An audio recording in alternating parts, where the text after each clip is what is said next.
welcome everybody to Historical Fiction, Our View from Here, another chat with historical fiction authors.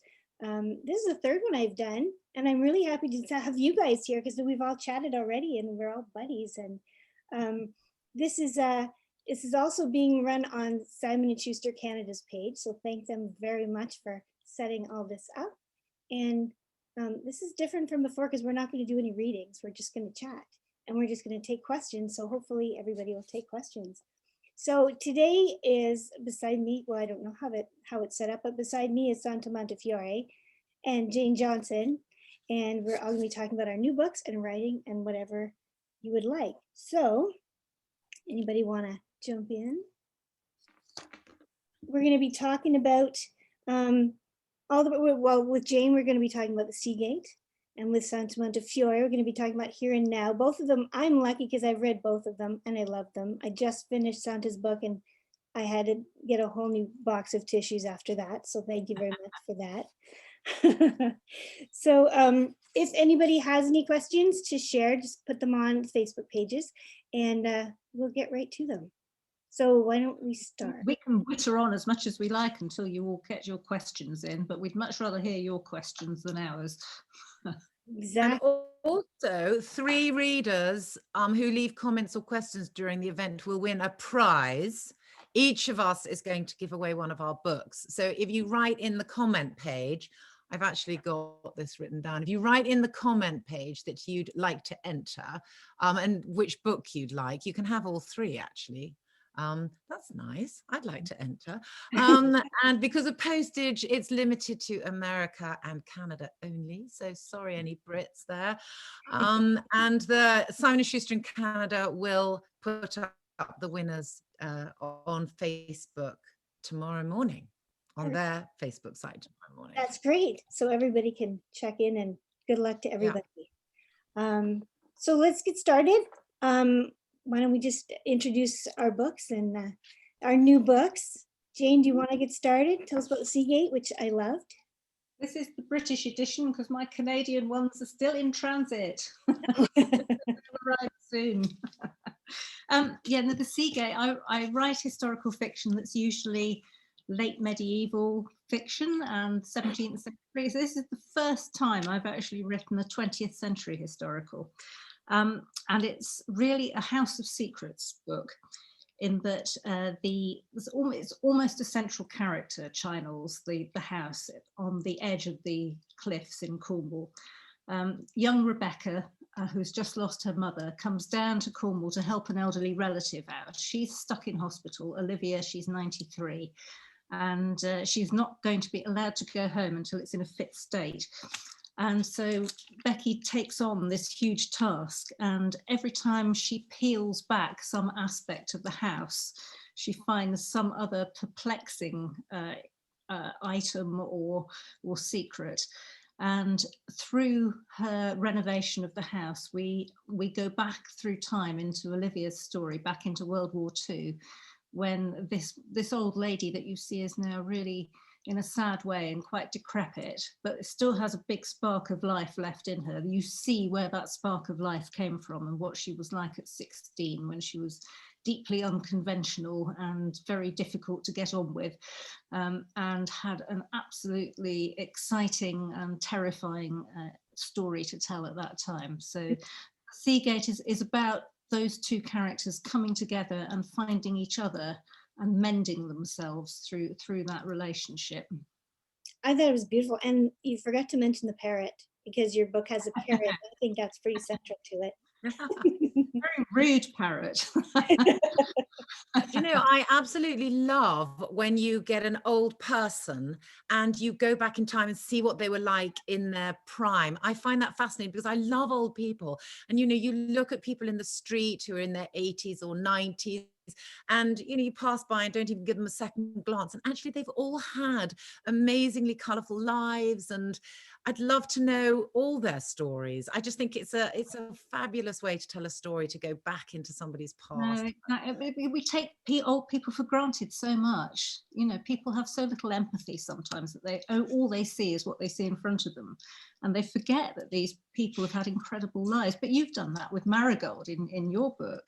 And Genevieve, you as well, so with Winifred. So we're all running along the same lines here. It's really interesting.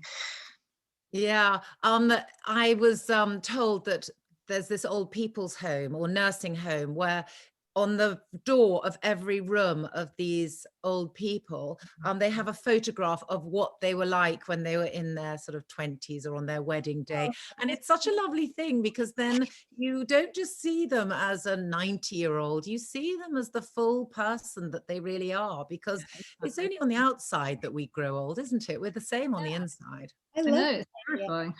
That's a beautiful idea. Getting very different on the outside, but I still feel like I'm 20 on the inside. Santi, you're gonna have to tell us about Here and Now. I just Okay, so I just Here and tell you- Now, I hope my internet holds out and I don't suddenly start going like this, because it does happen. Here and Now is about Marigold and Dennis. They live in a village on the coast of Devon, and the Dennis is the local carpenter. Marigold runs the village shop. They're very much the heart of the community, beloved by everybody. They're in their late 60s and they've been married since they were in their 20s, and they really love each other very much. They have two daughters, one who announces that she split up from her boyfriend in Italy and comes back to live with them, and the other one, Suze, who already lives with them and is an influencer. So everybody wants to be me. And Nan, who is Marigold's mother, who's a real sour. Everything is negative with Nan. You can even, it's a beautiful day and she'll go, oh, well, it's such a shame about the clouds. She'll find something negative about everything. And they all, end up living together in this small house in Devon. And Marigold starts forgetting things. And little by little, the forgetfulness gets worse. And everybody says, don't be ridiculous. We're all forgetting things. We're just getting older. And Nan says, oh, don't be silly. I'm in my late 80s now. And I still forget the old thing, but that's all it is. Anyway, it turns out that she has dementia, and the family have to rally around and look after her. But it's not just about the family, it's about the whole community coming together to support someone who is in need. And in their supporting of Marigold and appreciating what she's going through, they begin to appreciate their own lives and all the little squabbles and petty feuds in the town or in the village.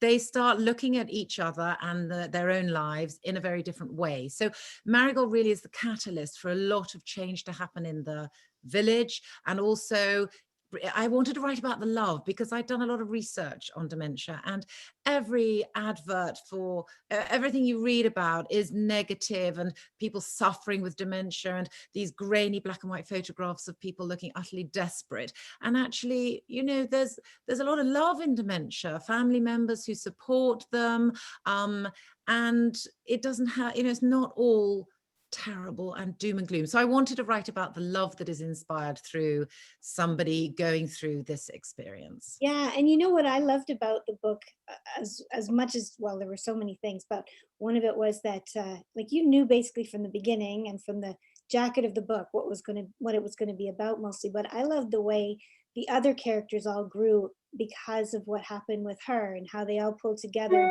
The entire community pulled together to make it. Well, I do enjoy the evolution, as I'm sure, Jane, Genevieve, both of you, characters, everything has to evolve. Nothing stays still in a novel. You have to have a sort of progression. And I find that really interesting. Genevieve, will you tell us about your book?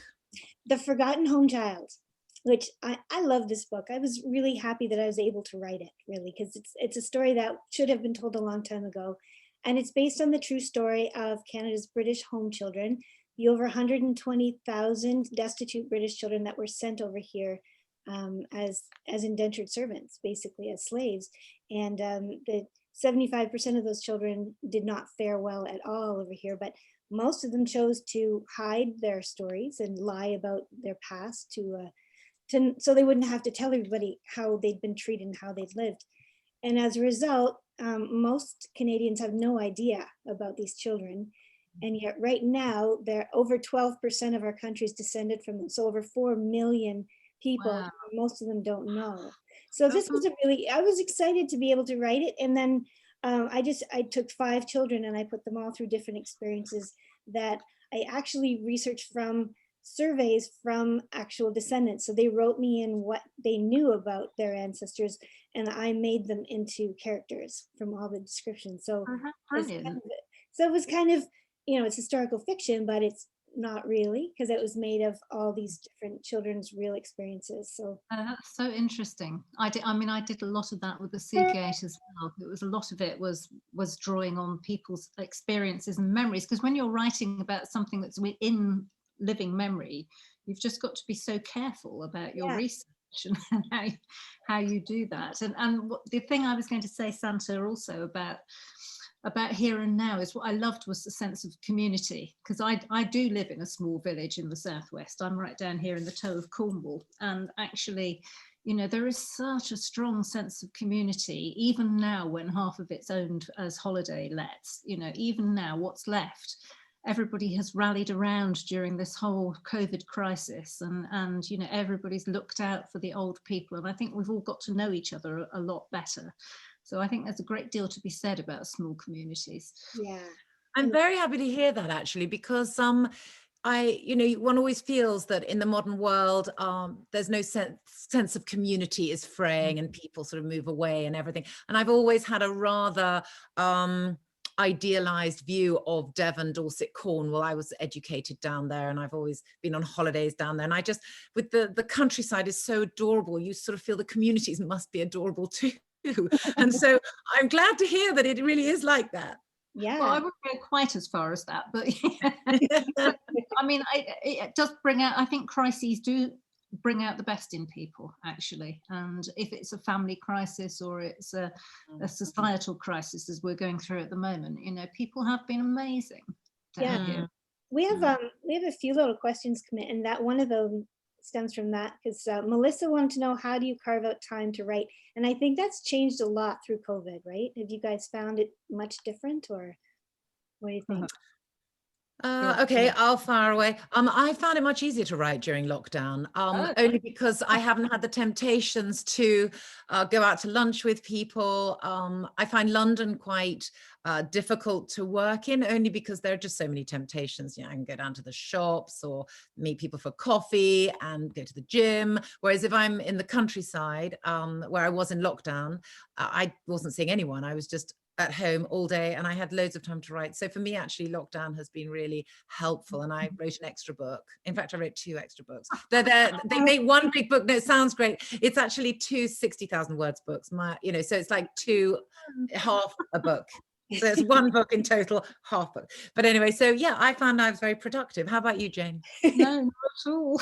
I mean, my problem at the best of times is that I'm working 4 days a week in publishing. So I've got other people's books in my head constantly. And then you add COVID on top of that, and all the different tasks that you have to run through, and sourcing food and keeping everybody safe and clean and all the rest of it. I mean, I found it really hard to concentrate on writing, actually. I think there's just so much background anxiety going on that it gets in the way of my thought processes anyway. You're very lucky, Santa. I'm very, very jealous. Well, I think I was just in a very beautiful place. It does help. I was right in the middle of the countryside, and that beautiful summer we had. Look, blue skies every day, and also I had only my children with me. My husband stayed in London working, so I wasn't having to cook for him, and my children just picked from the fridge. So actually, in that respect, I mean, most of my girlfriends were really jealous that I wasn't with my husband. he was far away, because they were all having to cook for their husbands and look after them. And anyway. And Genevieve, what about you? I actually wrote most of my next book, so that was good. I did that all summer. But I found that, see, I don't have a job. This is it for me. So I wrote most of the next book, but I did a lot of this stuff, a lot of promotional stuff to try and, well, just to keep authors sort of in the limelight when all this stuff happened, all the books starts closing down. I think it's been great for everybody. Everybody's throwing these little Zoom parties, and I never get to meet you guys if I didn't do these things. Well, that's true. And I love all that. And I've been doing a lot of that lately. Now I'm working on edits for the next book, so I'm not going to do any more of these for a little while. And you write a book a year, Genevieve, don't you? I do. How many have you written? The next one will be number 6. I wrote 3 earlier books, but number 6 was Simon & Schuster, and I'm doing, because I started late. I didn't start writing till I was in my 40s, And as you would say, I never fancied myself as a writer until I just did it for fun. And now it's everything. I can't imagine not doing it. So. I can't imagine you spending all your 20s, 30s, not realizing how gifted you are. Well, I think it all came from reading a lot of books. Like I read historical fiction all the time, and I was slightly obsessed. I don't know if that's bad, but I was slightly obsessed. And then I told my husband one day that I was going to go see if I could write something, and he was like, okay, see you in a couple hours. And then I came up, and he liked what I wrote. So that was it for me. Once you tell me something good, I'm just going to follow it forever. So I love that. Jane, how do you juggle working 4 days a week and writing? I couldn't do that. I literally couldn't do it. I cannot multitask. How do you do that? No, it's really tough actually, because editing and doing the business side of publishing, it takes up quite a lot of your critical thought processes, and of course then you have to switch brains completely to get hold of your creative thought process and the threads of the story that you left 5 days ago. So that's really difficult, because I've got a day of chores and catching up and doing all that sort of thing, and then trying to get back into the story again. So really I only generally get about 2 days writing a week, which is probably why it takes me so long to write anything. And you're working with other people's writing, which makes it even harder, I think. Yeah. You've got all their voices in your head, so we can't really. Yes, exactly. But luckily I don't edit historical fiction. I think it would make it extremely difficult for me to write historical fiction if I were reading it critically all the time and pulling it apart, which is basically what editors do. No, I publish science fiction and fantasy. I publish George R.R. Martin and Robin Hobb.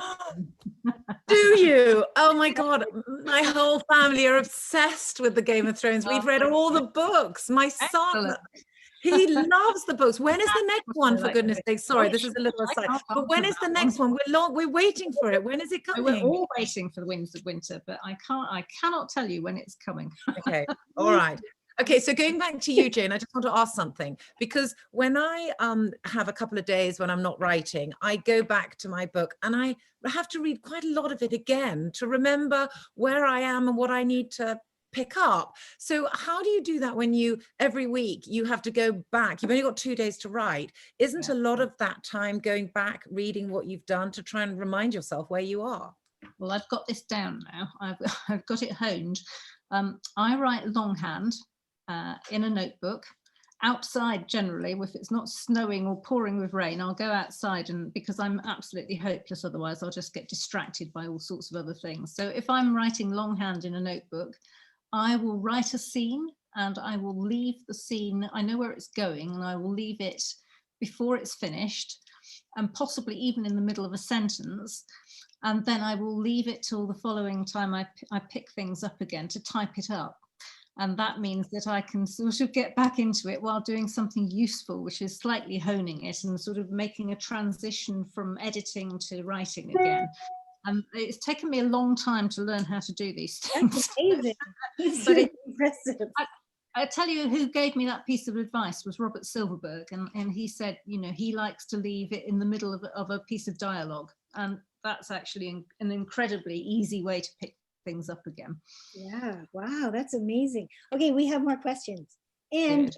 Remember that if you are making comments there, you're all entered to win one of our books that Simon & Schuster is going to award those tomorrow. So Adria asks, as a historical fiction writer, is there a period of time in history you most love reading about? And you guys have written about all different time periods. So I'm loving early 19th century now, because I've written, that's most of where I am. But I've done, early 20th century, but I have done 19th century, but I like the 20s. I think it's easier for me to relate to them. What do you guys, what do you like to write? Jane, you've done a lot. I've gone all over the shop. I've written a 12th century novel. I've written in the 16th, 17th century, and in the 20th century. And actually, I don't find the period a difficult thing. I mean, obviously the research is more difficult the further back you go, because, you know, the sources get sparser.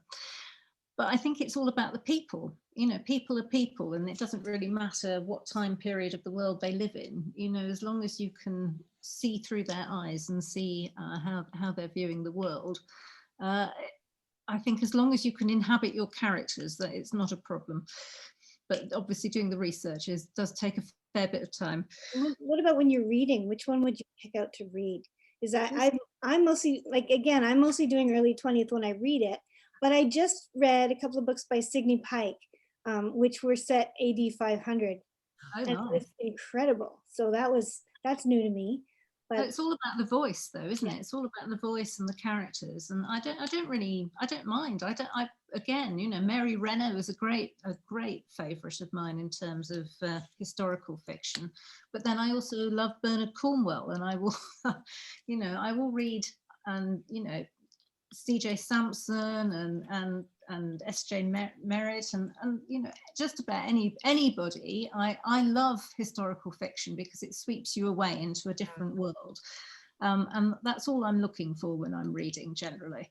Yeah, I would agree with you, actually. I love Edith Wharton. She's one of my favorite writers. So I love that turn of the century, late, you know, 1900s, sorry, late 1800s, early 1900s. I love that. But then, yes, do you know, I agree with you. Where if the voice is wonderful, I've just read, or I listened to it on Audible, actually, John Boyne's A Traveller at the Gate of Wisdom, which starts off literally in AD 10 or something and goes up, right up until beyond the present day. And I loved it. So I think if the voice is good, whether it's Philippa Gregory or, you know, Hilary Mantel, or I think historical fiction does sweep you away. I love that. I just don't really want to read about now, to be honest. Not really. I certainly don't want to read about COVID. I definitely don't want to read any books about 2020. Thank you. Yeah, lots of people have been saying, like, are you going to write about this? I said, no. No. But I did write a little bit about Spanish flu in my 2022 book, because why not, right?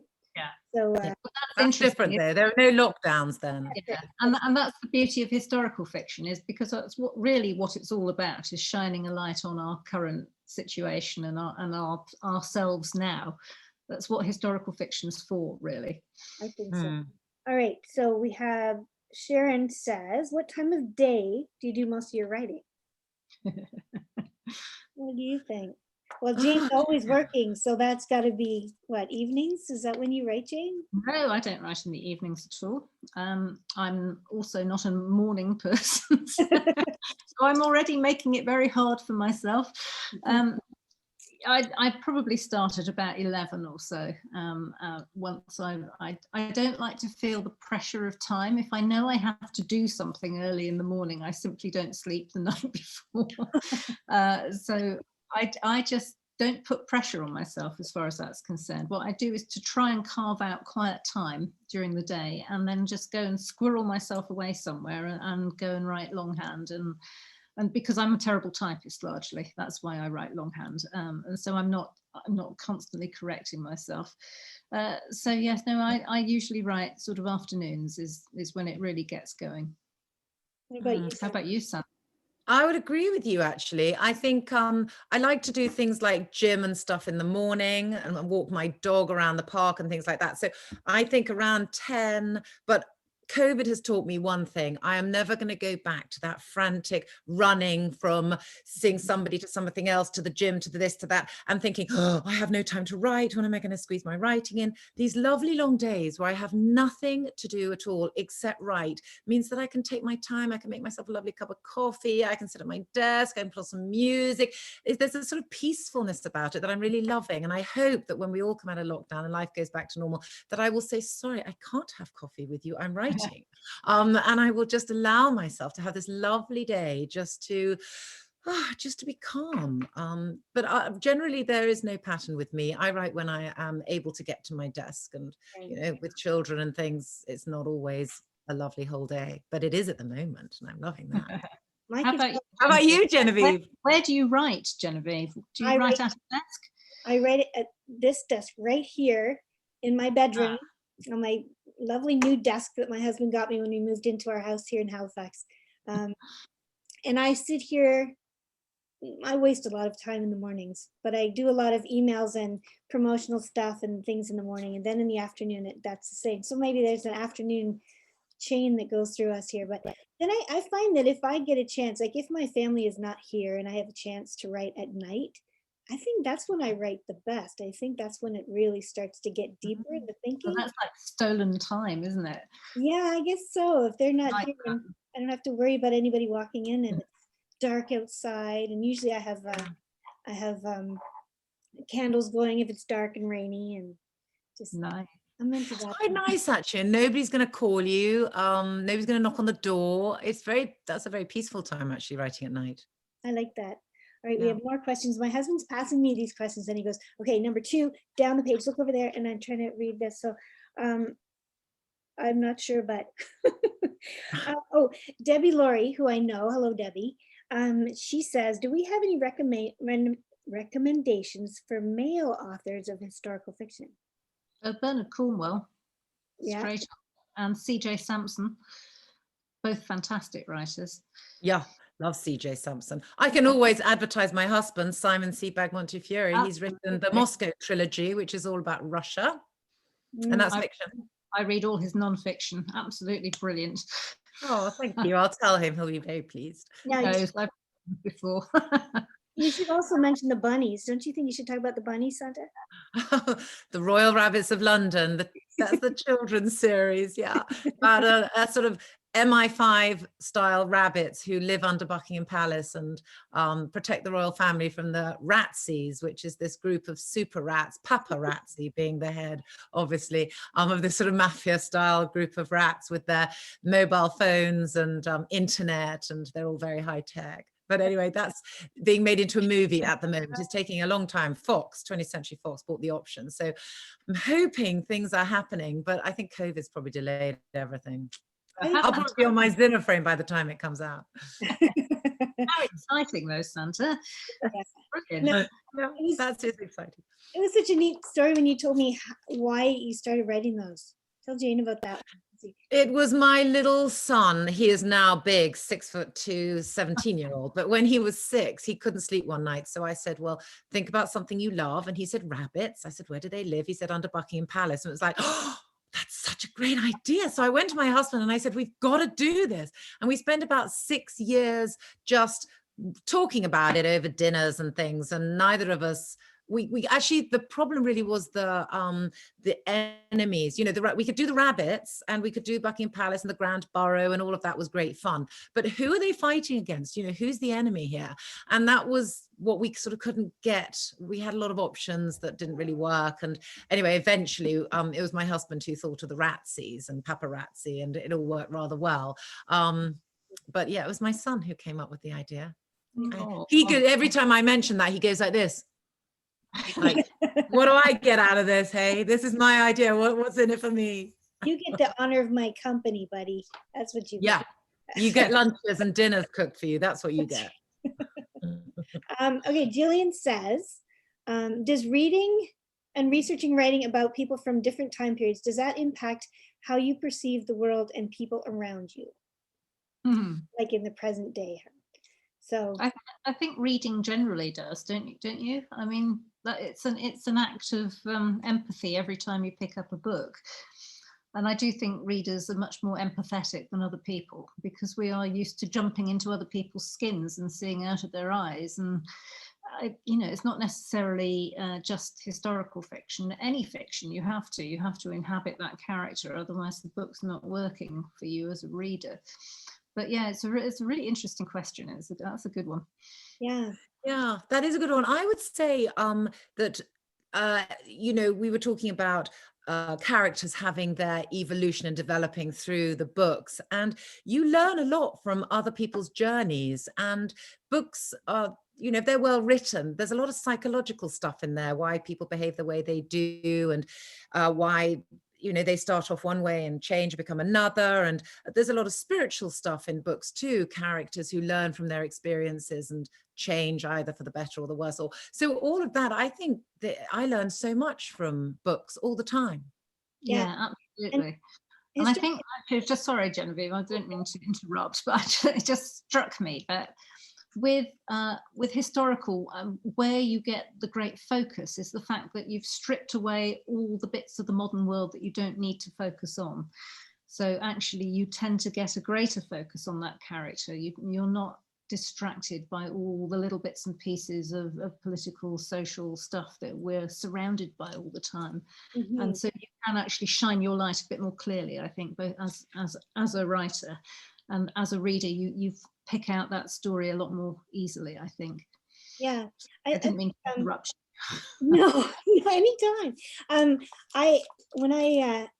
I think that, well, in addition to all of those, I think it makes, I'm not a historian. I've never been a historian. I'm just really interested in what happened. And I'm learning so much all the time. And I found something out recently through all the COVID and everything that surprised me. There was some kind of a meme that was going around. It was a sign that said something about 2020 has been terrible, but 1939 to 1945 and 1914 to 1918 or worse, keep it in perspective, kind of thing. And I read people saying, no, that's not true, 2020 is the worst. And I think in the past I might have thought, really, but I know so much more now, and there's absolutely no way that I could ever look at it that way, because I understand what we have now. It helps you value more of what we have. Even looking back in with Signy's book in the 500s, thinking, well, geez, there was not a lot of internet there. There's not a lot of Zoom. There's not a lot of anything that we could enjoy. Hello, medicine. Yeah. So yeah, I think historical fiction does so much. You know, the empathy is great, though. I love that. You're right. We jump into all those lives. I think I also love stories without, I like not having the mobile phones. I love going back when people, you know, people's relationships, they're not dictated to by the sort of the way we all communicate now on the phone, and everybody's on the phone the whole time. And I think the modern world is quite unsexy, actually. I hate to say that. I sort of feel it is. Whereas I love reading, whether it's Jane Austen or I think the past there's something so sensual about the past. Everybody now is just so involved in their phones. It's true. It's true. And you took more time to get to know people than you do now. Now it's just, everything is fast. Yes.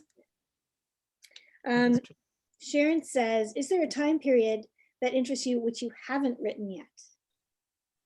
Oh, yes, I want to do. In fact, I did a series called the Deveral Chronicles, which was about Ireland, the War of Independence, the Civil War, etc. And it had a thread running through it of spirits who were stuck in the castle. And this first Deveral was Barton Deveral of Ballinackelly, who was given the title in the Estates in 1662. And I'd rather like to go back and do him, actually. Oh, I love that. Yeah, so King Charles II would be quite interesting, I think. And I did a novel, The Sultan's Wife, was set in 1682. So oh, I'll read it. That'll inspire me. That was fun. That was the Moroccan embassy from the Sultan of Morocco to London at the time. So I had great fun with that one, being able to show this incredible change of perspective as the Moroccan embassy lands in London and looks around and go, why are all the people so dirty? Oh, how fascinating. How on earth did you research that? That was huge. John Evelyn's Diaries. So yes, God, if you get lucky enough and find a diary, you're really onto something. That's all there. And Genevieve? I don't know, because I'm really happy where I am right now. But I want to write about the building of the railway across Canada. So that's the late 1800s and Louis Riel and Canadian stuff in the 1800s. But I really am loving the 20th century right now. There's just so much that hasn't been written about in Canadian history, and it's kind of like I have an open you just look around, oh, I'll pick that and I'll pick that. So I think for now I'm pretty settled. Yeah, it's nice. You found your niche. It's great. I did, because I read so much historical fiction, and it was either British or it was European or it was American, and there's a lot of great Canadian novels out there, but I hadn't learned any of our history from them, and that's what I want. So your Canadian readers must love you. It's, it's really great because they're all like my friends now. They tell me stuff I didn't know that, or they tell me my great grandfather was a home child, or I know about the Lovely. Halifax explosion, and it's really neat because I feel like we're all in this together, which is perfect. Nice. It's nice. Okay, let me see if I've got more here. It says Sharon again. She read a lot of historical fiction during the pandemic. Do you think this is common? I don't know. I think there was a lot of book awareness. I think actually we did pretty well through all of this because, I mean, Netflix did well, but I think we did well because what else are you gonna do? You get a little tired of the people around you. Let's be honest. Not you, No, honey. you're so right. I read so many books during the pandemic, and all my friends, we were all communicating with each other, recommending books to each other. I hopefully, books did okay during that period. Did. So many. It did. With my publishing hat on, I can say that actually publishers did well. Oh, that's during good. the pandemic, which is remarkable. I think a lot of people discovered backlist books, which is really nice. Yeah. And, but also the ones that came out at the start of the pandemic, I think, like the Mantell got picked up everywhere. We were all reading Thomas Cromwell at that point. That was a good thing because my book came out 1 week before everything locked up, and I was very worried about that. Mine came out in June, so it was just as just as the bookshops were all shut, and then everybody moved on to September, and I was one of the 600 books that was published on the same day in September. Yeah, it was so over perfect. here. And we know that one of the best things, one of the most fun, is getting a box load of your new book and then going to the store and seeing them on the shelves. And for months I was like, somebody send me a picture because I can't see it in there. I want to read something here from Marie Bentley Gregoire. She said, I love Genevieve Graham's Forgotten Children, anxious for The Seagate to be released. And Santa Montefiore's book, Here and Now, I found it helped me to understand what two of my friends are starting to go through after being diagnosed with Alzheimer's. I also recommended it to one of their daughters, hoping it's a benefit to her. That's really That's nice. very sweet. Thank you. It's when you start touching people with the books, it makes such a difference. It was unintended with mine, but it's ended up touching a lot of people. I'm getting a lot of emails and messages from people that have said that they are descendants of British home children, and they didn't even know. They were following ancestry.ca and learning so much, but then they would find out, well, my great uncle arrived in Halifax when he was 6 years old and there were no parents with him, and well, we don't know anything else. And then they start reading about home children, and it's the connection that you get.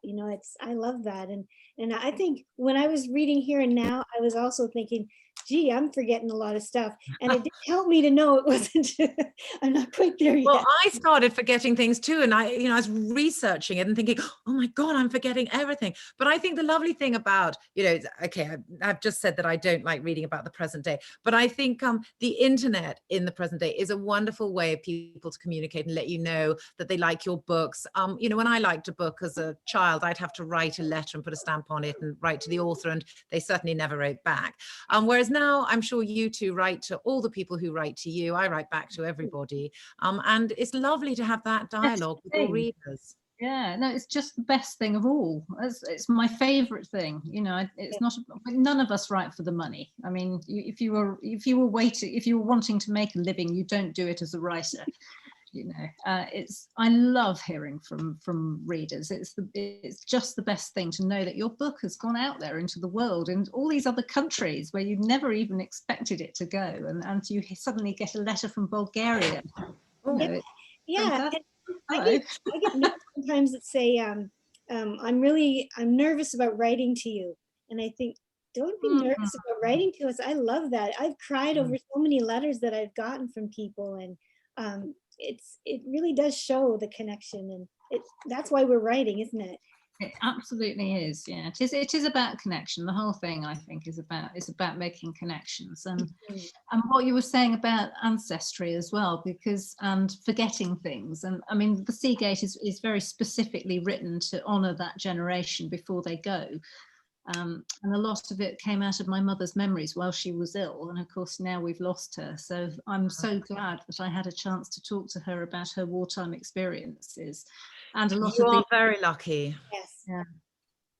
Yeah, you really are. I wish I had spent more time talking to my grandparents. One was Swiss and the other one was from Argentina.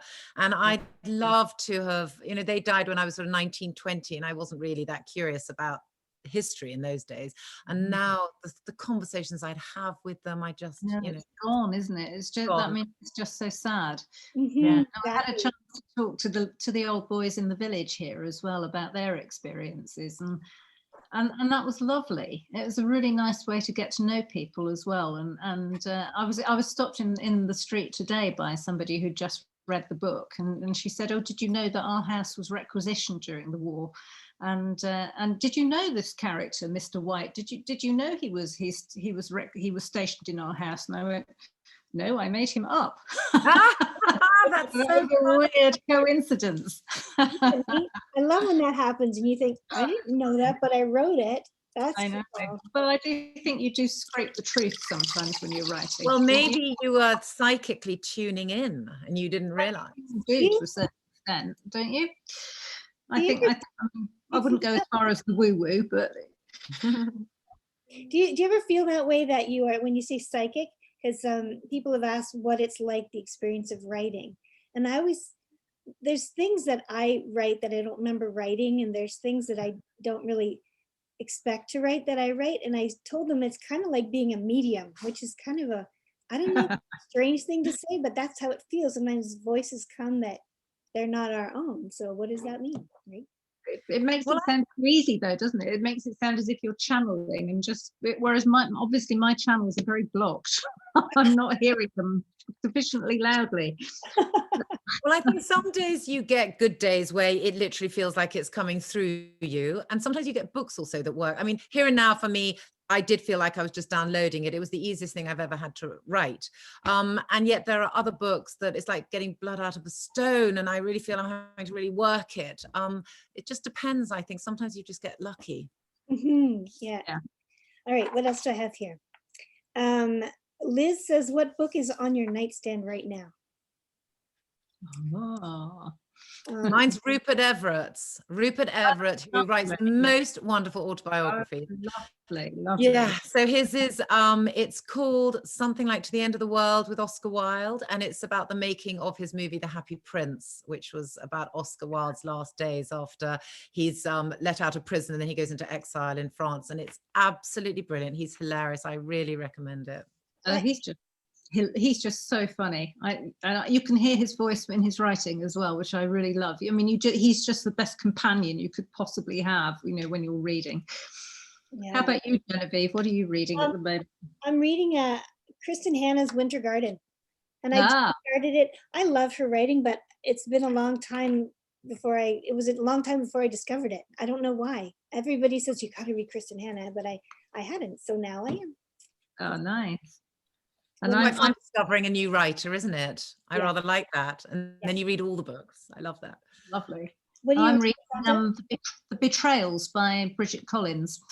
She was the author of The Binding, which was such a huge book last year. And it's just the most wonderful. She's such an immersive writer. It's hard to pigeonhole her, in that it's it has a historical feel, but it also has a fantasy feel, as if you've taken a historical period out of time somehow, and it all feels like a proper solid world. And yet what happens within it, you can't imagine it happening during that time. It's extraordinary. She just wraps you around with atmosphere, and I love books like that, where you're just completely immersed in them. That sounds so good. good. Me too. I love that. All right. Carol says, how much time does research take? Well, you kind of have to look at how much time does writing a book take, right? I think it depends on the book, doesn't it? I mean, there are some books that, Here and Now didn't take an enormous amount of research because it's not back in the sort of 19th century or something, and it's about dementia. So I could research it quite quickly and quite easily. But then the War of Independence in Ireland and the Civil War and all that, I had to do an enormous amount of research. So I think it probably differs from book to book. Wouldn't you agree, you two? Absolutely. Yeah, no, I mean, for my fully historical novels, where because like you, Genevieve, I'm not a historian, and I felt as if it was like having a historian sitting looking over my shoulder all the time. I felt I had to get it right. So I did enormous amounts of research in order to feel confident, because when I started out writing about the 17th century in The 10th Gift, which is the Barbary pirates novel where they sailed into the bay in Cornwall here and took 60 people out of the church and sold them into the white slave trade in Morocco, which is a true story, and they took one of my ancestors. I felt as if I had a personal stake in that one, and I had to do my research as thoroughly as I possibly could, and it took me a year of research before I actually started the writing. Because I couldn't write a single sentence about the 17th century without checking 3 facts. So that's no good. You can't write like that. So you really do have to, it's like a compost heap. You have to pile it all up and let it mulch down before you can write the story. I was going to ask that, like, do you do all your research ahead of time? Because I find that I do the basics. I do the black and white. This is what the British home children were, kind of a thing. And then my research kind of evolves as the characters, or vice versa. The characters come out of the details that I start to research, and it's just. I agree with you. Yeah, I kind of do it as I go along a bit. Yeah. So. You know, I have to get a bedrock, otherwise I'm not happy. But then, you know, the actual details you have to research as you go, because you don't know which rabbit holes you're going to need to go down when you start out. And don't people let you know when you've got it wrong? In fact, I now make up all my own towns. Wherever I am, in whatever part of the world, I make up my own town or village, because you get people saying, well, in Polperro in 1945 on that Sunday it was not raining. And you get these ridiculous emails of people. It's like, it's fiction. But now I don't even want to go there. I make everything up. Yeah, the Seagate is set in Porthennis, which is the old name for Mousehole. So everybody will recognise it everywhere in the book, but it's Porthennis. So you can't pull me up on it. Well done. Very wise. But of course, you, Genevieve, The Forgotten Children, and you're writing about real places, because yours is, you presumably haven't made any places up. No, I haven't. Mine are all based in real places, but there's that problem, right? Did that actually happen in that town at that actual moment? But my readers are really nice. They'll write and say, I'm from there and I don't remember. And I'll say, well, I might have fudged that one a little bit because I don't know everything.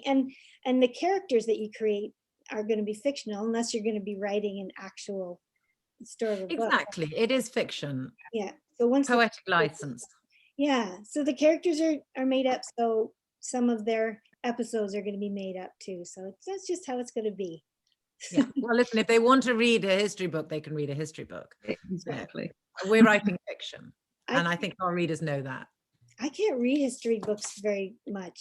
I can't do the dry history. But there are wonderful, colorful ones though. A lot of writers who do it very well. Yes. Yeah. I can find up here in Canada, it's Pierre Burton. He writes beautiful, and Charlotte Gray. And they write beautiful, historic, real history that you can really get into. That's wonderful. I love that. But my favorite research people are the reenactors and the people that specialize in specific things. I wrote a long time ago, I wrote some Scottish stuff. And I remember running into a Scottish reenactor. And it was on a summer day and it was like 38 degrees and he was wearing 8 layers of wool and gathered around a fire and warming his hands. And I thought, okay, so this guy's passionate. He's going to have the most information I could ever want. And yeah, all of them, they would take me down if I had the wrong measurement down for the hilt of a sword or what kind of horses they had, and the little details. So I love working with reenactors. That's interesting. Where I've never thought of doing that. My mother had this lady who cleaned her house, and in her spare time she was one of those reenactment people, and she would dress up as a wench and go to castles with her crew and pretend to be medieval knights and whoever, and she could cook all these sort of mead and all these funny things that people used to eat back in those days. And actually, you're right, they probably know an enormous amount about their period, don't they? They're sticklers. They're sticklers for details. I will be. Well, I just went to live in the country that I was writing about. So. Lucky you. How lovely. I I lived in Morocco. Well, I live on and off in Morocco even now. I mean, I met my husband while I was researching my novel in Morocco. So, and we split our time between Cornwall and Morocco. So writing about Morocco really was for me a way of getting to know Abdul as much as it was actually doing the research on the book.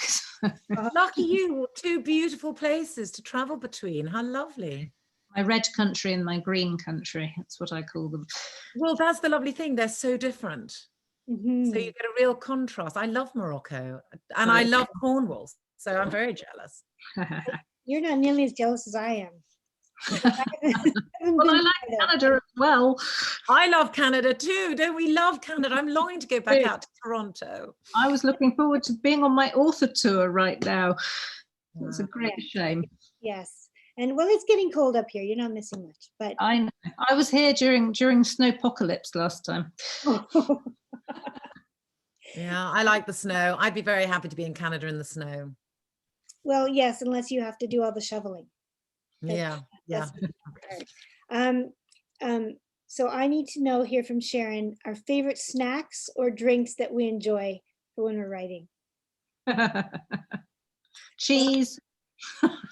Oh, cheese. Yeah, I like cheese. No, I have biscuits. I mean, I can't now. I'm on a diet now. I'm getting rid of the lockdown lump. Ridiculous. But if I could, it would be rich tea biscuits and a cup of tea. Yeah, I wish I could. Yeah, no, I can't. I can't touch anything now. I'm practically not eating. And it's hard writing when you don't eat because you need things to keep you going. So I just have endless cups of tea. Wow, Cheese is good. I say just eat cheese.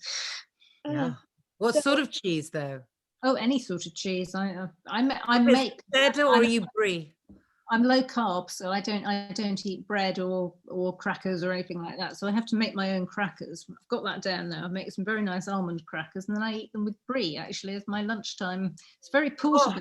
Easy Wish thing. I lived near you. I'd come over and have some of those lovely almond crackers and cheese. How delicious. Well, that's good you don't come over to my place because I'm starting all the low carb and everything else in January. But right now it's cold. You need the insulate. You need the warmth. It's chocolate. It's hot chocolate. It's more chocolate. Oh, God, it sounds like the gingerbread house. Exactly. I think we are getting close to the end here. So we got about 5 minutes left. So what else should we say? Gareth says, hi, Jane. Fantastic book. Hopefully we can meet again one day. Oh, that's nice. You know, these nice little messages. Somebody asked if we had specific characters in our books that we like the best. Do you pick one? Yeah. Mine doesn't always end up being the main character. No, me neither, because sometimes the smaller characters who you can have more fun with because they're more cameo roles, they can be, you know, yes, I sometimes love the cameo roles more than the hero and heroine, actually. Yeah, I do My too. parrot. I'm going with Gabriel. Because he says all the things we wish we could say. He was a very liberating character to write. I do like a foul-mouthed parrot. They're great fun. Oh, he's the parrot, is he? That's so sweet. He's great. He just does not hold back. I like writing male characters better for some reason. I don't know why. When I write them, I can picture them very well, and I cannot ever picture the females very well. I don't know what that says, but I model them after actors usually, and so I have to have the this is a window into your imagination. Now you have to tell us which ones.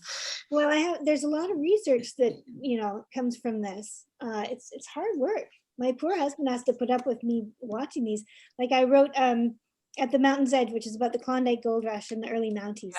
And so I had to have a hero. So Henry Cavill came along. He's divine. I love Henry Cavill. Did you watch The Witcher? He was brilliant. Of course. But doesn't he make the most perfect Mountie? So he's so handsome. He's a bit of a hero of mine too, actually. I have had him in my mind when I'm writing my heroes as well. Genevieve, we might have to fight over him. I hope he's prepared. That's right. He needs a lot of contracts to work with us. Yeah, that's what I do. Definitely. The other one, I like Robert Downey Jr. Oh, yes. Oh, yes. I have to do that Yeah, one. I based one of my characters, an Irish character, on him actually, and it just flowed. It's very easy to write. As soon as you've got something like that in your head, it makes it quite easy actually. It does. But yeah, Nice. I highly recommend the research. Yeah, that's fun research. I like that research. Scrolling through which actor I'm going to cast. Yes, exactly. Because somebody asked me to do a dream cast for and actually my editor said to me, this one character that you're not quite filling in here, maybe you want to do your movie casting thing again and come up with a dream cast. And she said, just think about this one guy who would play him. And it helped. I really was able to write him a little bit more rounded off. So I agree with you. I'm absolutely with you. I don't do it with the girls, funny enough, my female characters, but I do it with the heroes. Maybe that's me wishful thinking. I Going don't on do this at fantasy. all. I obviously this is something I've been missing out on. I think Yes, Jane. I always wanted to be a boy when I was a little girl, so so I tend to inhabit my male characters very happily. I don't find it difficult to. I don't have to project them somehow. There's obviously a very male part of me that's very happy to go out and fight people. yeah. Well, my next book, my male is actually one of the characters from Game of Thrones. So Which one? And now I can't remember his name, but his real name is Michiel Huzman. I don't know how. Oh, Michiel, he's called Michiel Huzman. He's a Dutch character. He was Daria Naharis. Yes. And I based Jack O'Leary in the whole of my Deveral Chronicles on him. I had a photograph of him on my computer because he was in Nashville as well, Yeah, and The Age of Adeline. I loved Nashville. That was a great series. He's very handsome. He was Liam in Nashville. I know all about him. Potato Peel Pie Society. There's a lot of stuff for him. So yeah. We clearly like the same men, Genevieve. Jane, you're missing out. What's your husband like? Oh, he's great. He's very handsome, and he's always a little upset because I tell him that every one of my male characters has a little bit of him in it, and he's like, they're all flawed. Why are you always doing these flawed male characters? We like flawed. Flawed is good. Nobody wants perfection. Interesting. That's not interesting. Exactly. Well, I think that this is pretty much it. It's almost 3 o'clock here in Halifax. I don't know. I've lost track of what time it is anywhere else. Nearly 7, 2 minutes to 7. Oh, it's their time. So it's been great fun. Thank you so much, Genevieve, for doing this. Thank you. Lovely to meet you, Santa. It's lovely to meet you too, Jane, as well, and Genevieve, to see you again. Thank you for having us. It's been fun. And I look forward to reading both of your books. And thank you, everybody, for the questions. They were excellent. Yes, they really were. Really good, really fun. This is a great way to spend an evening. Thank you. We couldn't do this without the readers. So, and thank you to Simon & Schuster for helping us all along the way. And yeah, and don't forget you can even leave comments after we're done because the giveaway. Happy to answer any questions that are left on the page as well. Yes. So yeah, very happy to go back in and do that. Yes. And absolutely. Again, don't forget to write to us because we do like it. Yeah, we do. We love hearing from our readers. Okay. Well, thank you both very much again. And thank you, Genevieve. See you soon, I hope. Yeah. Hopefully in the flesh, not too far away. Nice. Stay healthy. Stay safe. And you. And everybody. Bye.